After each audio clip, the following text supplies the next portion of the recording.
나는 욕망형 인간인가, 두려움형 인간인가?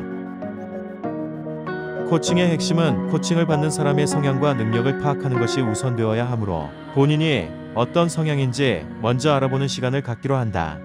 1. 욕망형과 두려움형. 우선 인간의 밑바닥에 있는 감정의 유형이 무엇인지 생각해 볼 필요가 있다. 감정은 어떤 행동의 가장 근본적인 동기라고 생각하기 때문이다. 인간의 감정은 어떤 것들이 있을까?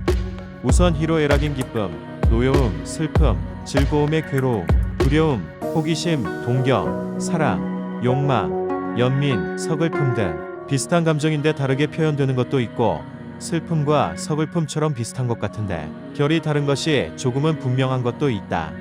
이 감정들 중에 가장 밑바닥에 있는 감정을 욕망과 두려움이라고 생각한다. 인간뿐 아니라 동물들도 가지고 있는 본능이고 이 본능에 따라 행동하기 때문이다. 욕망형. 어떤 목적을 달성하기 위해 주도적이고 적극적으로 행동하는 형. 두려움형.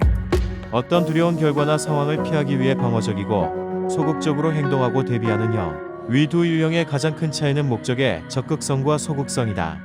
다시 말해 욕망형은 누군가를 지배하거나 순화해서 영향을 미치고 싶어 노력하고 행동하는 형이라면 두려움형은 누군가에게 지배당하지 않기 위해 누군가에게 자신의 삶과 상황이 영향을 받지 않기 위해 노력하고 행동하는 형이다. 여기서 행동의 적극성이나 정도는 두려움형이라고 해서 욕망형보다 적게 하거나 소극적이라는 건 아니다. 이 노력의 정도는 여기 분류가 아니라 지적 능력 또는 의지력 차이에서 기인하는 것이라고 본다.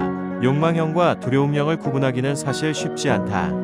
사회, 환경에 적응하고 생존하기 위해선 본래의 성향과 반대되는 성향이 있고 본래 성향이 강할수록 반대 성향도 강하게 나타나는 게 일반적이다. 본인 스스로도 자기가 어떤 유형인지 판단하기 쉽지 않다.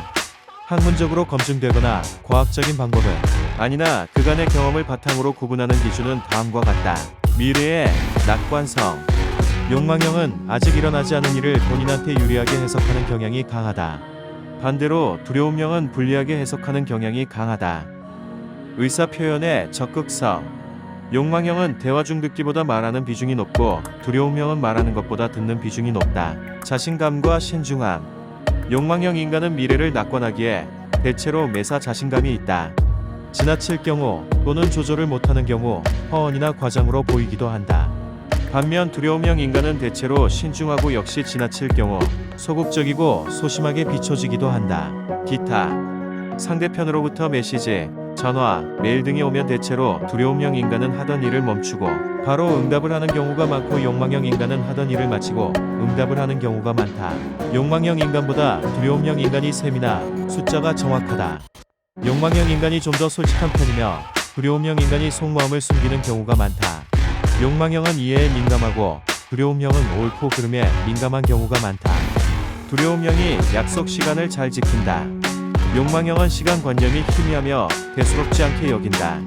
두려움형이 상대방에게도 약속 시간에 더 엄격한 편이다. 두려움형이 좀 더 권위적이며 의존에 집착하는 편이다. 욕망형은 즉흥적인 편이고 두려움형은 계획적인 편이다.